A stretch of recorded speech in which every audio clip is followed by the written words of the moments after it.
And then he takes us from there to chapter 30, if you will, here to chapter 13. And in chapter 13, we have these two beasts. These beasts, by the way, in the simplest sense, is one is the Antichrist, a world leader, and one is the false prophet, if you will, his sidekick, his Robin to this guy's Batman. We might call him the demonic duo, if you will.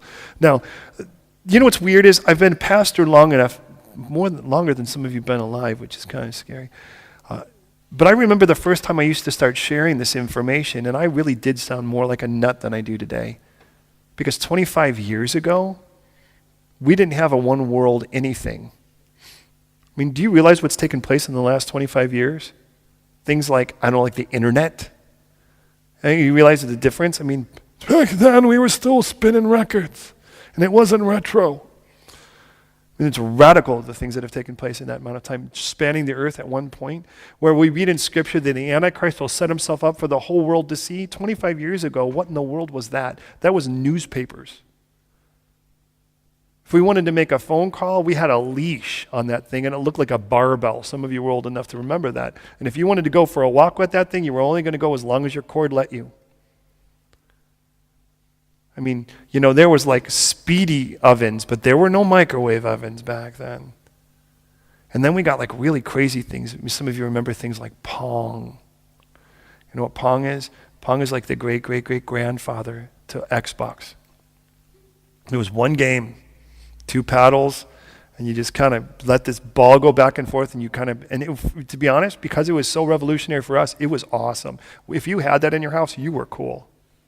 You know, I mean, now it's like there's this thing and it like kind of scans your body, and it like you just don't have to have anything, and you just start moving and it records the whole thing. It's a little bit freaky and creepy for some of us older folk, but I get it.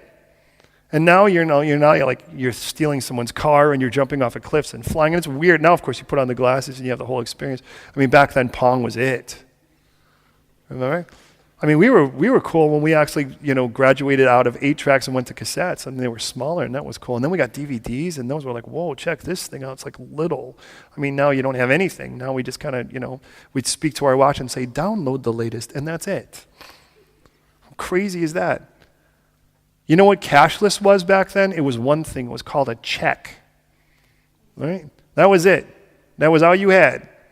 Which means if you really wanted to not bring all your money, you had this book, right? And you flipped it open and you wrote your name and all this stuff. It had to be right. And I just remember because the memos, I would always write these scripture verses and Jesus bless you and all this stuff. And then, oh, you're the guy that writes those scriptures and the memos. I just remember that. I mean, now let's face it. I know, guys, it's like, oh, how much is that? Okay, no problem. Whoop, that's it, right? And we're done. Imagine if you just yanked some old guy from about 30 years ago and just put him in front of that and said, check out, watch this thing. You know what he would say? Wait a minute, what does it say in Scripture again? A one world government? Interpol? With a one world police? With a one world jury? With a one world military? With a one world currency? Or at least a currency that will be able to transfer? So you could do something strange. You can sit in one place and actually spend money in China on the Antipodes, the other side of the world. I mean, you know how weird that sounded?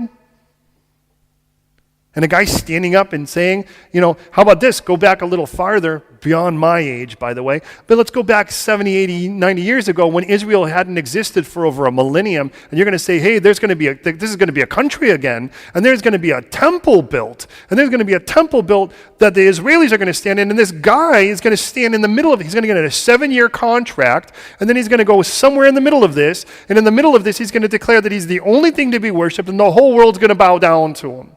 And he's going to say, you can't buy or sell without a mark. And back then we thought, well, that must be a tattoo. That's as close as you get. I mean, now it's like, there are people in Sweden, they have chips in the backs of their hands so that they can get in and outside of, closed doors. It's like, oh, I'm sorry, I have clearance. Bloop, and that's it. And I remember when all of most of those particular technologies were being developed, and we just sounded like mad scientists telling people. And then we told, hey, look, if you really love your dog, you'll microchip it. And then there were people going, oh, is my dog going to hell because, of course, Scripture, I just want to warn you. No, maybe I just better not go there. But let's get back to our text. Here's the whole point of all that. See, now I sound like a really old guy. Here's the point of it. That everything we read, God doesn't need our help to bend and twist Scripture to try to make it fit into something. tell us that Israel doesn't really mean Israel. Now God looks and goes, now what do you think Israel is? I guess it's probably Israel. And people go, I don't know. There's like these crazy demon locust things. They have like hair like men and teeth like lions. And, and someone's like, it's like a helicopter. I'm like, you know what I think it is? I think it's a crazy demon-looking locust thing with a hair like men and teeth. And I have a feeling when we get done, we won't be arguing over it. We'll just be glad it ain't around us. But in every one of these things, the seals are broken. Then he stops. He says, how about now? And then the trumpets are blown. And then he stops. He says, now, how about now? You really need to do this now. And then you have these world leaders rising up. Can you imagine the concept of a single world leader before the 40s? Because in the 40s, we had a guy that really wanted to be one. He wasn't a very nice guy, by the way. And by the way, coincidentally, he seemed to hate the Jews. Did you notice that? Well, with that in mind, these guys show up, this demonic duo. And then ultimately with that, what do we have afterwards? We have this reprieve. And the reprieve now is the 144,000 are gathered back up in Jerusalem. The Lamb is there, that's Jesus. And the Lamb is there meeting them. And then we have these three angels spanning the whole earth. So you're like, well, what about that one guy that I'm sure exists on an island somewhere that can't hear about the gospel? Oh, they're going to hear it from this angel. And these angels are going to span the entire world to make sure you hear this. And they're going to tell you, look, first of all, you need to receive Jesus. Second of all, if you put your investment in this world-dominated Babylon right now, you are in trouble as it's going down. And at which point now it's like, look, this is your final warning. This is last call. Don't tell me this is God sending people to hell. This is God giving you every chance possible for you to say yes to him. Don't blame him. You made the choice, not him.